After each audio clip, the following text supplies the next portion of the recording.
தட்டை, சீடை, முறுக்கு, ரிப்பன் பகோடா, அதிரசம், என்ன வேணாலும் செய்யுங்க. ஒரே ஒரு 5 லிட்டர் இதய மந்த்ரா கடல் எண்ணெய் பேக் ஒரு மாசம் முழுசுக்கும் அத்தனை சமையல் முடிச்சு விடலாம். இதய மந்த்ரா. மகாராஷ்டிராவில் மொழி பிரச்சனை மீண்டும் தலையெடுத்துள்ளது. மாநில அரசின் மும்மொழி கொள்கைக்கு சிவசேனா கட்சியின் உத்தவ் தாக்கரே பிரிவு மற்றும் ராஜ் தாக்கரேவின் மகாராஷ்டிரா நவநிர்மாண் சேனா, சரத்பவாரின் தேசியவாத காங்கிரஸ் ஆகிய கட்சிகள் எதிர்ப்பு தெரிவித்தன. எதிர்க்கட்சிகளின் தொடர் எதிர்ப்பை தொடர்ந்து பள்ளிகளில் 1 முதல் 5ஆம் வகுப்பு வரை 3வது மொழி பாடமாக ஹிந்தி கற்பிக்கப்படும் என்ற உத்தரவை மாநில அரசு திரும்ப பெற்றது. இந்நிலையில் ராஜ் தாக்கரேவின் எம்என்எஸ் கட்சியினர் மொழி அரசியலை மீண்டும் கையில் எடுத்துள்ளனர். தானே மாவட்டம் பயந்தரில் செயல்படும் பேக்கரிக்கு சென்ற எம்என்எஸ் தொண்டர்கள் சிலர் அங்கு சில பொருட்களை வாங்கினர். அப்போது கடை முதலாளியை மராத்தியில் பேசும்படி கட்டாயப்படுத்தினர்.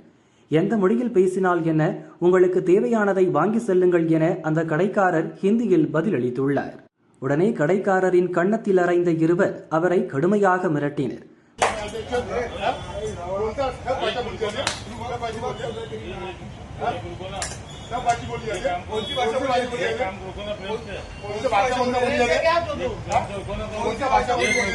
குஜராத்தியாக இருந்தாலும் மார்வாடியாக இருந்தாலும் மகாராஷ்டிராவுக்கு வந்தால் மராத்தி மொழியில்தான் பேச வேண்டும் என அவர்கள் மிரட்டினர்.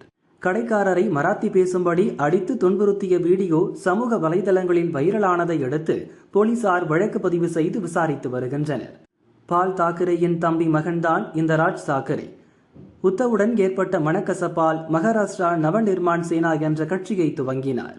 லோக்சபா, சட்டசபை தேர்தல்களில் பெரிய அளவில் சாதிக்காத இவரது கட்சி மராத்தி மொழி மண்ணின் மைந்தர்கள் என்ற கோஷத்தை முன்வைத்து அரசியல் செய்வதால் உள்ளாட்சி அமைப்புகளில் செல்வாக்கு பெற்று திகழ்கிறது. பல ஆண்டுகளாக அரசியலில் பிரிந்து செயல்படும் உத்தவ் தாக்கரேவும் ராஜ் தாக்கரேவும் கைகோர்த்து மாநில அரசின் மும்மொழி கொள்கையை எதிர்த்து பேரணி நடத்தப் போவதாக அறிவித்தனர். அதற்குள் மும்மொழி கொள்கை அறிவிப்பு வாபஸ் பெறப்பட்ட நிலையில் எம்என்எஸ் தொண்டர்கள் மராத்தியை மையப்படுத்தி புதிய சர்ச்சையை கிளப்பியுள்ளனர். எம்என்எஸ் தொண்டர்களின் செயல் சரியே என ஒரு தரப்பினரும், இது அப்பட்டமான அராஜகம் என மற்றொரு தரப்பினரும் மாறுபட்ட கருத்துக்களை தெரிவித்து வருகின்றனர்.